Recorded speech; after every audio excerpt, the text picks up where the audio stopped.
Salut tout le monde, aujourd'hui on se retrouve pour faire une vidéo et aujourd'hui on va parler de ce que certains m'ont demandé en live, donc pourquoi j'utilise un PC portable au lieu d'un PC fixe, parce que ça peut paraître un peu bizarre pour certains qu'un youtubeur, quelqu'un qui produit du contenu vidéo, qui produit des vidéos sur YouTube, utilise un PC portable au lieu d'un PC fixe. Donc on va commencer par les bons points d'avoir un PC fixe pour vous faire du contenu que moi je souhaite vous faire. Donc moi j'ai besoin d'un PC que je puisse emmener partout avec moi pour faire du montage, pour pouvoir gérer la chaîne, pour pouvoir gérer tout ce que j'ai autour, vous créer des vidéos, parce que j'ai la chance de pouvoir voyager un petit peu, partir pas forcément très loin de chez moi, mais ne pas être chez moi. Donc si j'aurais un PC fixe, ça voudrait dire que pendant que je ne suis pas chez moi, je ne pourrais pas l'utiliser. Donc c'est ça que j'ai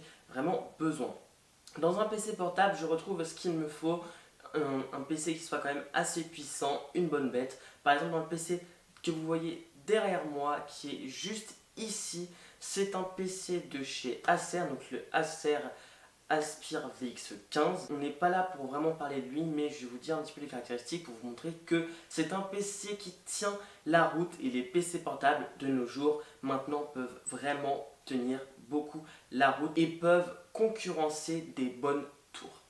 Ce PC a un i7 7400 HQ cadencé à 3 Go. Il a une 1050 Ti, 4 Go de RAM, 16 Go de RAM, un SSD de 256 Go et un HDD de 1 Tera. Donc comme vous voyez, c'est quand même une belle bête, ce qui me suffit largement pour vous faire du montage, pour vous travailler des vidéos en 1080p. Pour ceux qui le savent, j'utilise la suite Adobe et si j'arrive à faire tourner After Effects, Premiere Pro et Photoshop en même temps, donc ça me suffit largement pour vous faire des vidéos et des miniatures en 1080. On continue, l'écran est très bon, l'écran je trouve qu'il a un bon rendu des couleurs, donc ça me permet de vraiment vous faire de la colorimétrie, même si j'ai pas mon écran derrière qui lui par contre est très bien, c'est une dalle IPS, les deux écrans, donc mon écran externe et l'écran du PC, c'est deux dalles IPS, donc l'écran de mon PC portable c'est une dalle IPS comme je l'ai dit de 17 pouces et mon écran c'est une dalle IPS comme je dis aussi de 24. Aussi pour ceux qui le savent, j'ai une chaîne gaming et une chaîne Twitch, donc il faut que je puisse record et streamer du gameplay. Donc comme vous savez, le stream demande beaucoup de ressources et c'est ce qu'il me fallait comme PC. Et j'ai trouvé le PC qu'il me fallait pour pouvoir faire tout ça. Donc c'est les points vraiment qu'il me fallait et qu'il me fallait obligatoirement dans un PC que j'allais acheter, parce que je savais que j'allais vous faire des vidéos gaming, du streaming, et que ça allait prendre beaucoup de performance. On va tout de suite passer au point négatif d'avoir un PC portable, et là j'en ai trouvé quelques-uns mais il n'y en a pas des millions. Le premier point, c'est le bruit que ça fait. Les ventilateurs qu'il y a dedans, c'est horrible. Même si ça reste quand même raisonnable, c'est beaucoup moins bien qu'un Be Quiet, qu'un bon Be Quiet Silent Rock. Comme j'ai monté dans pas mal de PC, j'ai monté beaucoup de refroidisseurs, donc de ventirad ou de water cooling Be Quiet. Et franchement, quand on compare les deux, quand je fais tourner du Fortnite en Epic sur un PC fixe avec du Be Quiet et en le comparant à ce PC là, c'est vraiment une très grande différence.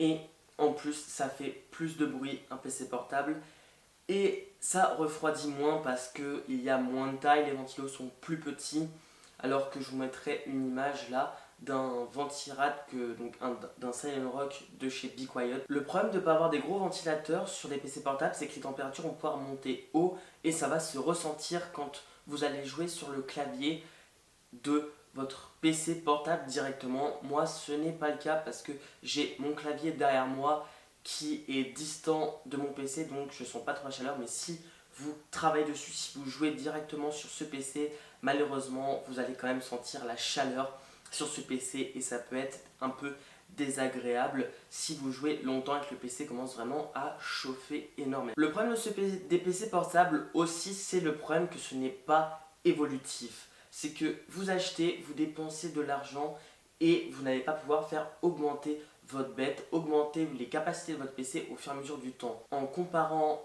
un PC portable, une tour, un PC fixe. Un PC fixe, vous pourrez le moduler, c'est-à-dire que vous allez pouvoir changer la carte graphique, changer le processeur, changer la carte mère, changer le disque dur, etc.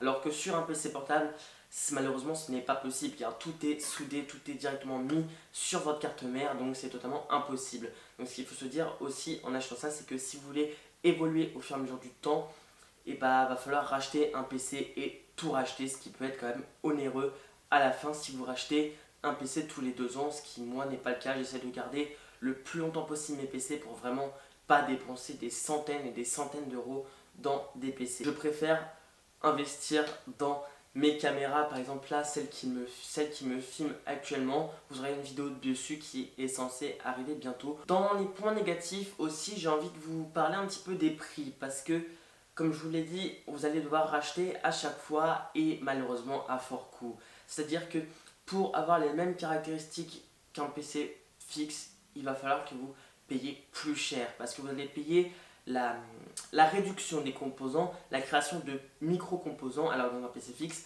ça peut prendre beaucoup plus de place que dans un PC portable parce que les PC portables, maintenant, on cherche à ce qu'il soit le moins lourd et le moins épais. Sachant que déjà celui que j'ai derrière moi, il fait 3 cm et je trouve que c'est déjà un peu gros à transporter. Mais quand on compare avec les caractéristiques, donc ça fait contrepoids sur la balance entre le poids et les caractéristiques, les performances. Est-ce qu'on peut dire qu'un PC portable va coûter plus cher qu'un PC fixe? Ça va dépendre de ce que vous prenez. Moi là, je vous ferai exactement la même config sur Top Achat, donc sur le Configomat. Au moment où je tourne cette vidéo, je ne l'ai pas encore fait. Donc je ne sais pas ce que ça va donner. Donc, on va passer à la conclusion de cette vidéo. Est-ce que c'est bien d'acheter un PC portable au lieu d'un PC fixe? Pour moi, je trouve que pour mon utilisation, je dis bien mon utilisation personnelle, je préfère un PC portable qu'un PC fixe. Parce que comme je vous l'ai dit, je pars, je me déplace, donc je ne suis pas tout le temps chez moi. Et ça m'embêterait de ne pas pouvoir travailler en dehors de chez moi, de devoir toujours travailler chez moi. Déjà, je ne pourrais pas vous faire des vidéos toutes les semaines. Après, il me faut aussi un PC puissant. Et maintenant, ce qu'ils ont réussi à faire, c'est à mettre des vraies cartes graphiques de PC, des vrais GPU de PC, donc de vraies cartes graphiques dans les PC portables.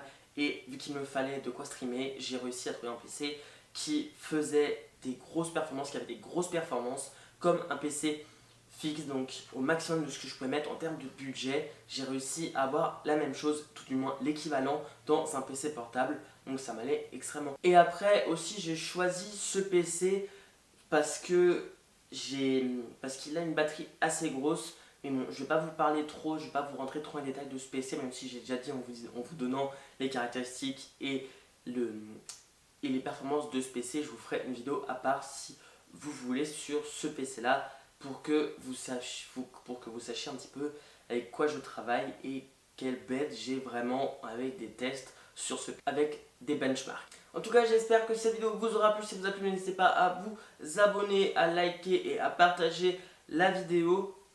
En tout cas, moi, je vous dis à la prochaine pour de nouvelles vidéos. C'était Kevin. Ciao tout le monde.